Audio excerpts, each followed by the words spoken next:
So I'm at the range and I decided enough about watching vehicle defense on YouTube videos. I've watched Rob Pincus's Personal Defense Network. Excellent. I recommend you subscribe to PDN online. He's got great videos. So I decided to just bring my car to the range. I got permission. They were cool as long as they know they weren't going to be held liable if I do anything stupid and shoot up my car. It's all on me. But I got 2 targets set up out here. I didn't have enough time to get on my camera stand so you can see everything clearly. But just to let you know what I'm going to be training is, and this is all based on what I've seen on videos, that I am going to assume that the people that were doing it, they seemed like they knew what the hell they were doing and that it made sense. So here's what I'm going to be training. I carry at my 430 position, which I think is going to be a detriment to me, but I need to be able to lean forward, get the gun out of the holster. I want to keep the muzzle up and trace around the steering wheel and out the window to get on my target. Now, I saw one instructor, rather than doing this, because it is kind of hard to get that twist, he did this. He came up and he kept the chicken wing configuration and he shot like this. I'm turning my head back so you can hear me on the microphone. I think if I turn away, you won't be able to hear me.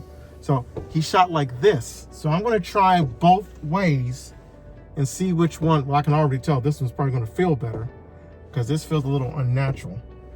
Maybe unless I lean back a little bit, but we're going to see what happens. The key thing is I want to be safe and I'm going to go slow. I'm not going to shoot through my glass, which would probably be the more realistic scenario.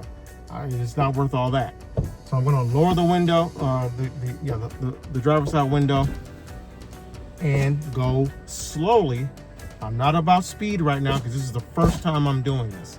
So let's just see what happens.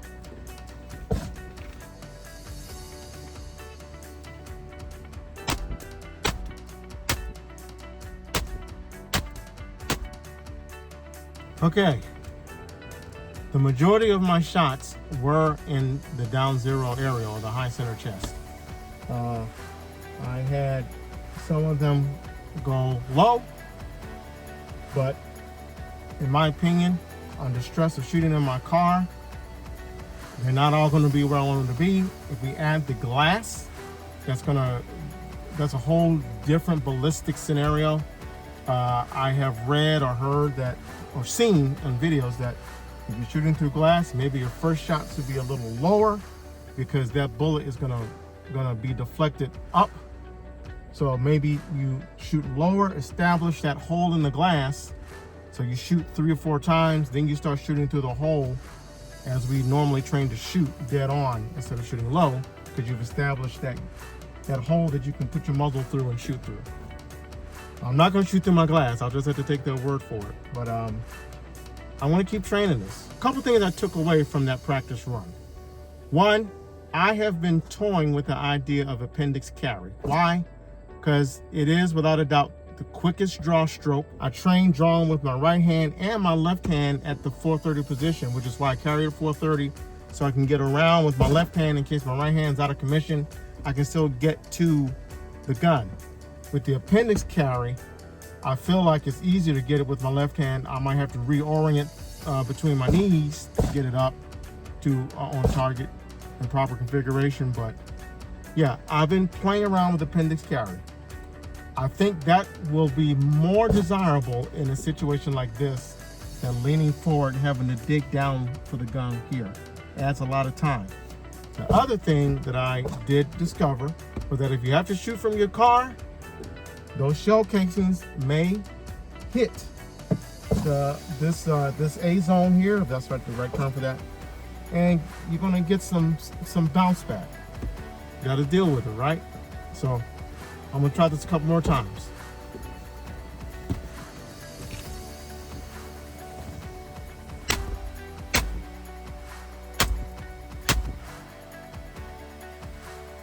So here are my 2 targets. As you can see, I'm not completely high center chest. but honestly, I wasn't taking the time to get my dot right where it needed to be. I was utilizing kind of a flash sight focus type of thing, where as soon as I see the dot or the front sight in front of the target, and the target is in focus and the sights are not in focus, but as soon as I see them overlaid, I'm taking the shot. So maybe this is rationalization, but if these threats, if these cardboard threats were real people advancing upon me, getting closer, I always say distance is my friend, so that these shots out here, I got to think would have been more central the closer they got to me. Okay, now I'm going to take my car and point it the other way so that I'm shooting out the passenger side window. So let's see how that works. I might want to have Jake from State Farm on speed dial for this one. Now in this case, I'm probably only going to use my strong hand, my right hand, to shoot. I'm not going to get a two-handed grip. I just think it would be too awkward trying to orient like this and going to my left hand, which I do train my left hand. I might try that, but I think just a single hand, the right hand coming up out of the holster, pivoting out and shooting is going to be the best course of action. Give it a shot.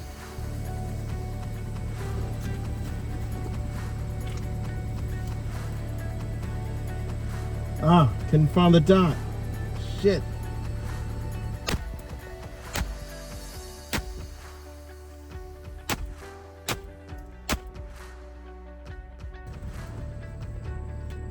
That wasn't pretty. All my shots were on the paper, but let's try it again.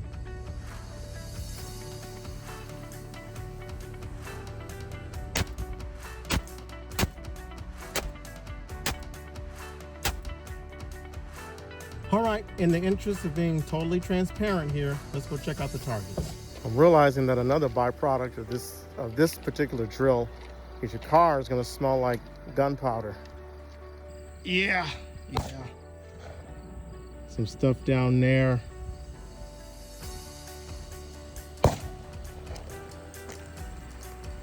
Oh man. Stuff down here on the other target too. That's no good. I gotta keep working this. Before I do this drill again, the question I have in my head, and if anyone wants to comment below, please let me know. I'm wondering if I should do this drill with the mentality of trying to get my shots precisely on target, that in the dynamically or defensively accurate high center chest, or should I just be concerned about getting my shots on the target period within an amount of time that's going to keep me safe? So I'm kind of torn between what I should do there. Like I said, this is the first time I've done this drill, so maybe I'll just play around with it. At any rate, let me see what I do this time around. Okay, I'm dead because I couldn't get the gun out of my holster. What that tells me is I need to make sure that if I'm driving and I'm in my 430 position, it doesn't really matter what position, I need to have my shirt tucked behind the grip while I'm driving. If I'm walking out and about and I want to be concealed, that's a different story. But in the car, make sure that the outermost garment is behind the grip.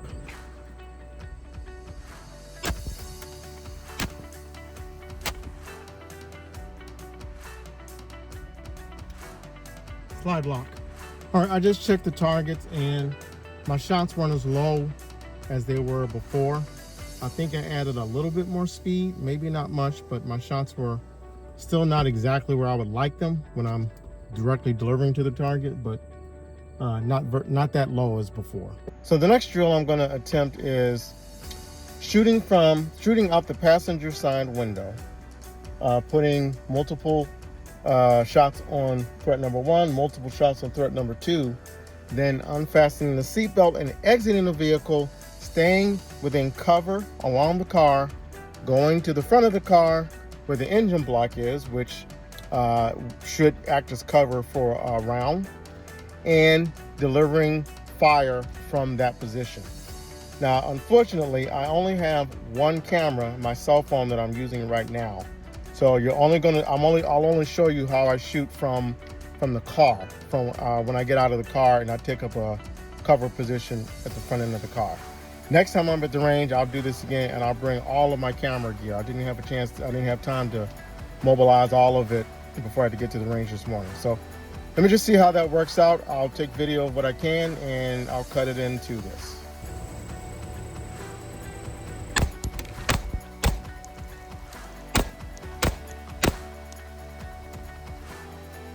So yeah, this is what I've done thus far. This is the added shots. I don't know when I placed these shots, but it was during this last relay. Go to the other target. Yeah, I've got two very low ones here. That one, that might be someone down the street that I did not intend to make a target. So I want to require more practice with this.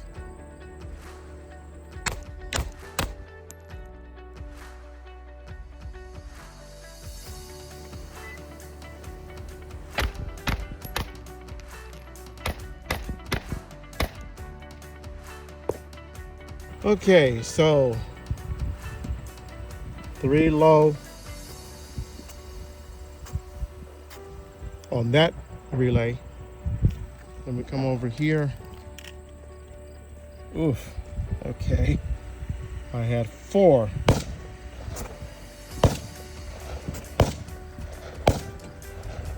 All right, so I know what I need to work on, right? This is my first time shooting from a vehicle. I didn't expect to be great at it, but I will say this. The shots that I've marked in Sharpie, those are the shots that I consider to be, no good whatsoever. The other shots, whether they're in the high center chest area or not, I'm happy that they're where they are, given this is my first time shooting. All right, guys, so I got to start cleaning up because my time on the range is coming to an end.